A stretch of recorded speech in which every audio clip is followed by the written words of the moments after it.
Hello students, Sandeep नौनीवाला classes में आपका फिर से स्वागत है। आज हम शुरू करने जा रहे हैं 6th क्लास साइंस से चैप्टर नंबर 14 जिसका नाम है वाटर और हिंदी में जल। तो चलिए आगे बढ़ते हैं।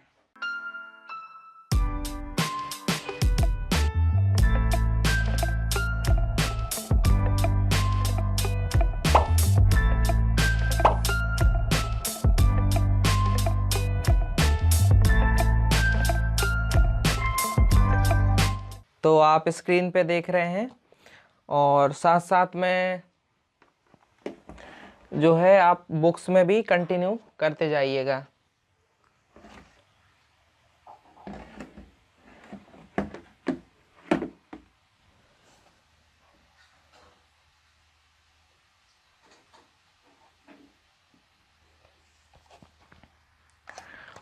और साथ साथ में आप बुक्स में भी देखते जाएंगे तो अच्छे से आपको समझ में आ जाएगा। जल बात करते हैं हम। मान लीजिए किसी कारणवश आपके परिवार को एक सप्ताह तक प्रतिदिन एक बाल्टी जल मिलता है। कल्पना कीजिए तब क्या होगा। मतलब अब हफ्ता है, मतलब पूरे सप्ताह में बस एक ही बाल्टी पानी मिल रहा है डेली।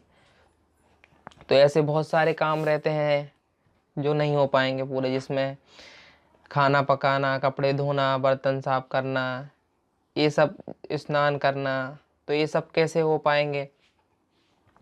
जिन्हें आप नहीं कर पाएंगे तो यदि काफ़ी लंबे समय तक हमें आसानी से जल प्राप्त नहीं होगा तो क्या होगा, मतलब बहुत परेशानी हो जाएगी। जब यदि आपको बहुत टाइम तक जो है पानी की जो जल नहीं मिल पाएगा। पीने के अतिरिक्त ऐसे बहुत से क्रियाकलाप हैं जिनके लिए हम जल का उपयोग करते हैं। क्या आपको यह अनुमान है कि हम एक दिन में जल को की लगभग कितनी मात्रा का उपयोग करते हैं? अब देखो ऐसे इसमें बता रहे हैं नहाने में, कपड़े धोने में और अलग अलग तरह से पानी का उपयोग किया जा रहा है। हम कितने जल का उपयोग करते हैं, एक क्रियाकलाप एक से हमें पता चलेगा। प्रतिदिन के उन सभी क्रियाकलापों को की सूची बनाइए जिनमें आप जल का उपयोग करते हैं। सारणी 14.1 में कुछ क्रियाकलापों की सूची दी गई है। इसी प्रकार की सारणी अपनी नोटबुक्स में बनाइए। अब पूरे दिन में आप आपके परिवार के सदस्यों द्वारा प्रत्येक क्रियाकलाप में प्रयुक्त जल की मात्रा मापिए। आप मान के लिए मग, गिलास, बाल्टी, किसी भी अन्य बर्तन का उपयोग कर सकते हैं। मतलब ऐसे ये आप चाहें तो बना सकते हैं। पीने में, ब्रश करने में, नहाने में, बर्तन, ये सब कितना पानी खर्च होता है आपको पूरा इसमें चाहे तो बना सकते हैं। अब आप यह जान गए होंगे कि प्रतिदिन आपके परिवार में लगभग कितने जल का उपयोग होता है। क्या आप अपनी स्वेच्छा के लिए एक दिन में उपयोग किए जाने वाले पानी की मात्रा का अनुमान लगा सकते हैं? इस जानकारी का उपयोग करके यह गणना कीजिए कि आपके परिवार को एक वर्ष में कितने जल की आवश्यकता होती है। अब जल की इस मात्रा को अपने परिवार के सदस्यों की संख्या से विभाजित कीजिए।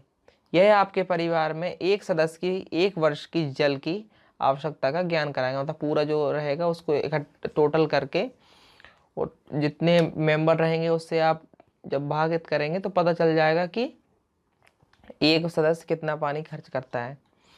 पता लगाइए कि आपके गांव या शहर में कितने लोग रहते हैं।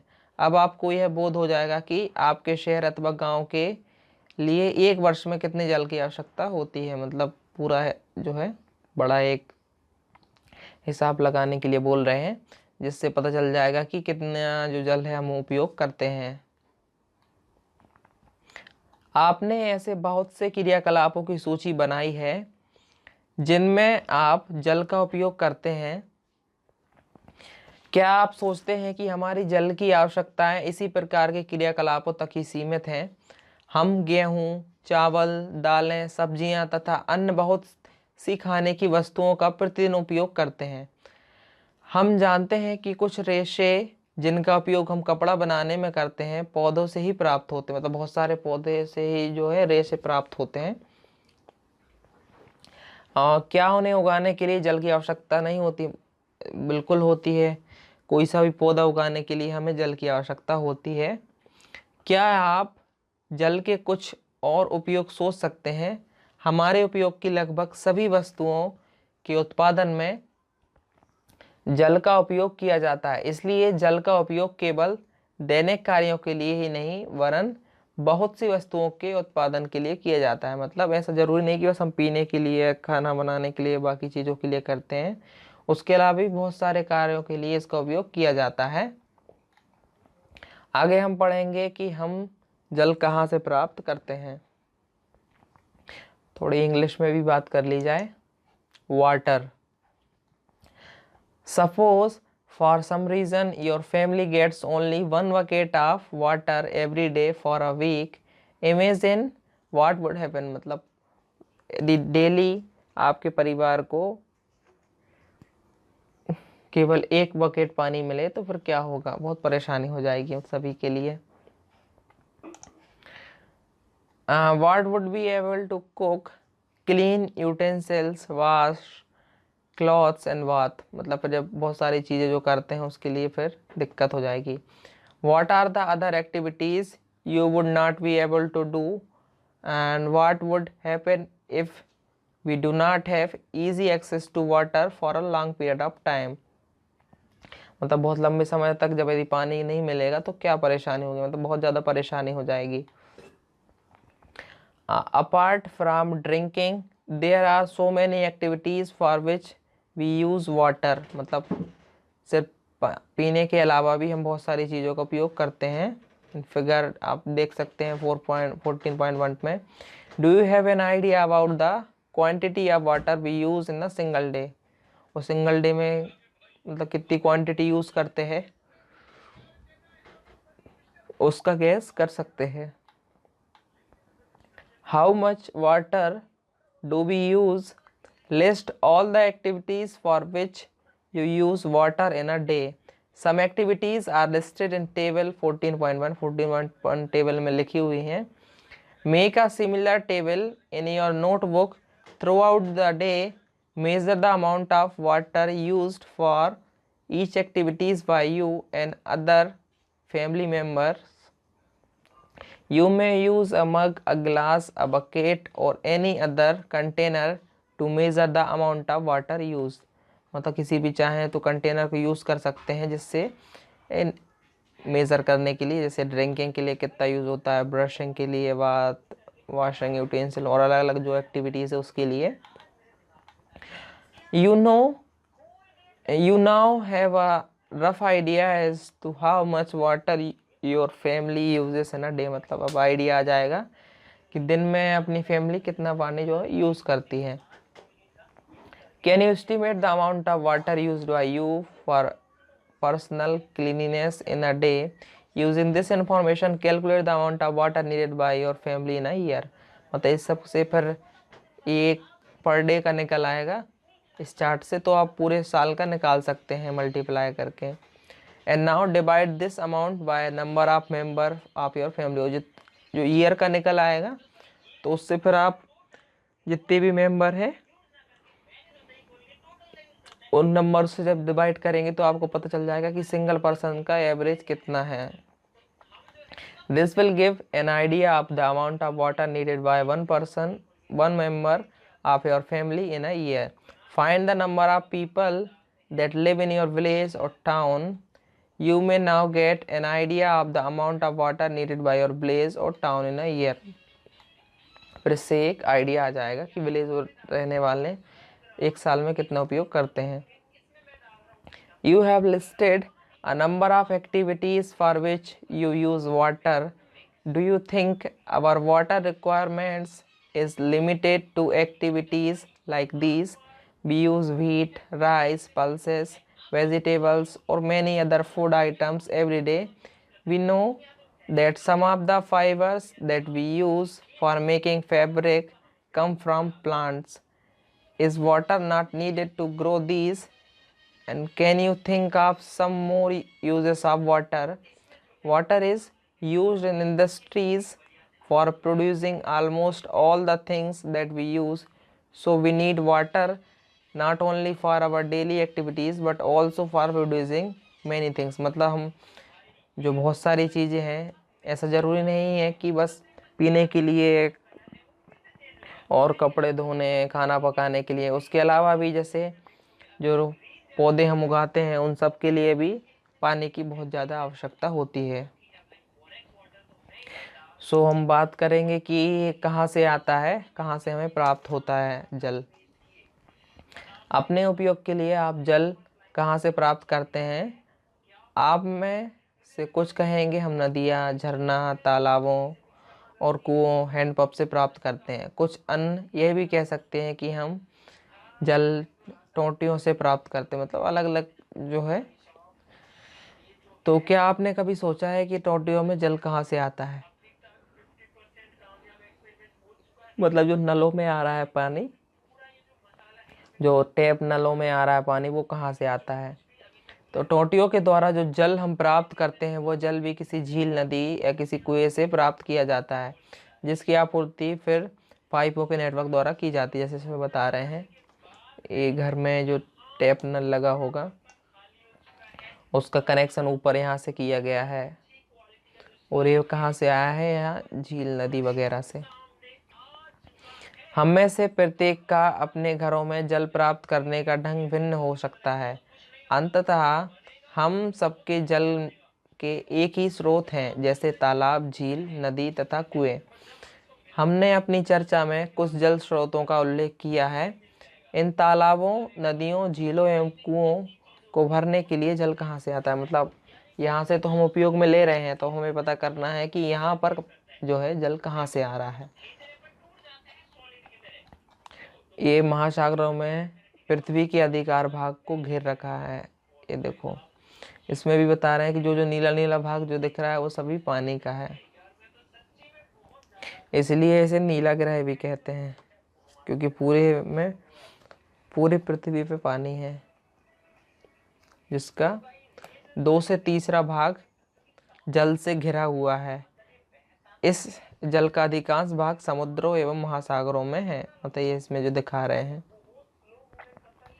समुद्रों और महासागरों के जल में बहुत से लवण घुले होते हैं, जिससे जल खारा होता है। मतलब इसलिए बोलते हैं कि समुद्र का जल इतना खारा है, क्योंकि उसमें बहुत सारे जो है अलग अलग प्रकार के लवण मिले हुए हैं। इसलिए यह पीने के लिए अनुपयुक्त है तथा अन्य घरेलू, कृषि तथा उद्योगों की आवश्यकता की पूर्ति के लिए उचित नहीं है। कदापि आपने एएसटी कोलरिज द्वारा 1798 में लिखी गई कविता Rime of the Ancient Mariner की ये पंक्तियाँ सुनी होगी, जिसमें इसमें बता रहे हैं, हर जगह जल ही जल, पीने के लिए कोई बूंद नहीं। मतलब बहुत सारा जल है, लेकिन आप एक भी पी नहीं सकते बूंद। यहाँ कवि ने महासागर में भटके किसी जहाज के नाविकों की करुण गाथा का उल्लेख किया है। मतलब जैसे कोई भटक जाता है तो वहाँ पे पानी तो बहुत सारा है, लेकिन पीने एक कुछ भी नहीं पी सकते हैं। फिर भी महासागर हमारे उपयोग के लिए जल आपूर्ति में एक आवश्यक भूमिका निभाते हैं। क्या आपको यह आश्चर्यजनक लगता है? आखिरकार जो जल हम उपयोग करते हैं वह खारा नहीं होता है। हम में से बहुत से लोग महासागरों में से बहुत अधिक दूरी पर रहते हैं। क्या इन स्थानों की जल आपूर्ति भी महासागरों पर ही निर्भर होती है? मतलब जो बाहर रहते हैं, क्या वो भी इस महासागरों से लेते हैं जल को? महासागर का जल उन तालाबों, झीलों, नदियों एवं कुओं में कैसे पहुंचता है जो हमें जल की आपूर्ति करते हैं? ऐसा क्यों है कि इन स्रोतों का जल किसी भी प्रकार से खारा नहीं होता है? इसे समझने के लिए हमें जल चक्र के विषय में जानना आवश्यक है। मतलब अब जो तालाबों, झीलों, नदियों में जो जो जल आ रहा है, जो पानी आ रहा है, तो वो तो समुद्रों से आ रहा है और समुद्र में भी जा रहा है। तो अब जब समुद्र का पानी खारा है तो ये पानी खारा क्यों नहीं है? तो इसे यदि जानना है तो हम क्या है, जल चक्र के बारे में पढ़ेंगे। सो इंग्लिश में बात करते हैं, where do we get water, where do you get the water that you use, some of you में से we draw water from a river, spring, pond, well और अ हैंड पंप, मतलब अलग अलग जगह से हम कर सकते हैं। Some others might say we get water from taps, मतलब टैप नलों से भी आता है। Have you ever wondered where water in the taps come from, मतलब टैप से कहाँ से आता है पानी, टोंटियों में कि टंकियों से आता है, टंकियों में, नदियों से। Water that we get from taps is also drawn from a lake और अ रिवर और एज वेल, मतलब जो टंकियों में जो आता है वो भी नदियों वगैरह से सप्लाई किया जाता है। It is then supplied through a network pipe, मतलब पाइप के जरिए, जैसे इसमें दिखा रहे हैं फिगर में। Each of us may be getting water into our homes in different ways, but finally all of us get water from the same sources such as ponds, lakes, rivers and wells, मतलब सभी को जो है एक ही जगह से आता है, जैसे तालाबों से, नदियों से, कुओं से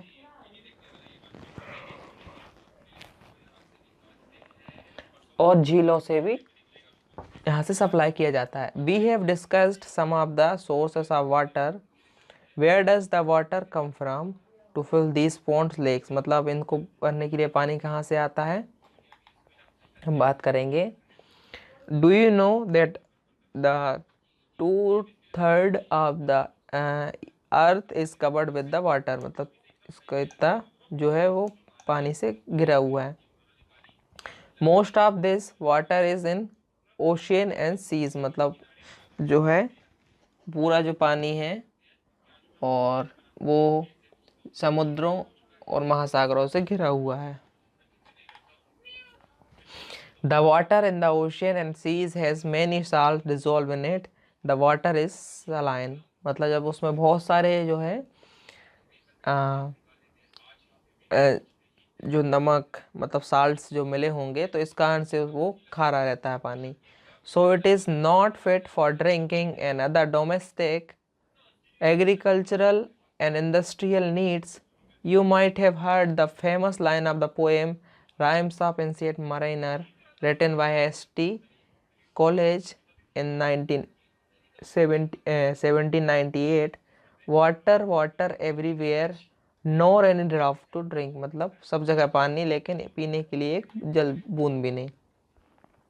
Here the poet has described the plight of sailors on the ship lost in the ocean, मतलब ये कोई भटक गया था जो रहा है, तो उसके बारे में इन्होंने बताया है। At oceans plays important role in supplying the water that we use. Do you find the surprising, मतलब जब ओशियन का पानी ही खारा है तो वो हमारे तक पानी कैसे पहुंचता है, तो वो भी खारा होना चाहिए लेकिन वो खारा नहीं रहता है। तो एकदम चौंकाने वाली बात है कि जब वहाँ का पानी खारा है तो हमारे पास खारा पानी क्यों नहीं आता है। तो after all the water that we use is not salty. Many of us live in places far away from the ocean. Thus, the water supply in these places also depend on the oceans. मतलब जो लोग दूर तक रहते हैं, क्या उनके पास भी इससे सप्लाई होता है? हाँ, बिल्कुल। How does the ocean water reaches ponds, lakes, rivers, and wells which supply us water?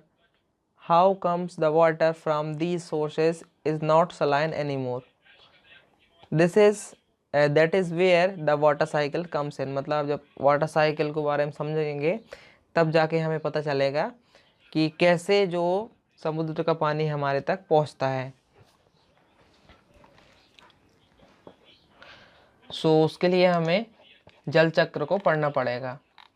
सो आज की क्लास हम यहीं पे ख़त्म करते हैं, और अगर आपके कुछ डाउट हैं तो आप चाहें तो कमेंट में जाके पता कर सकते हैं, और दोस्तों को शेयर करो जिससे उनके पास भी ये फ्री क्लासेस पढ़ सकें और वो लोग भी इसका फ़ायदा ले सकें, जिससे मतलब यदि कोई समझने में परेशानी है तो आपके डाउट्स बिल्कुल क्लियर किए जाएंगे। आप कमेंट में ज़रूर बता सकते हैं, और वीडियो पसंद आए तो लाइक करो, नए हो तो चैनल को सब्सक्राइब करो। फिर मिलेंगे हम कल नए वीडियोज़ के साथ, तब तक के लिए बाय बाय।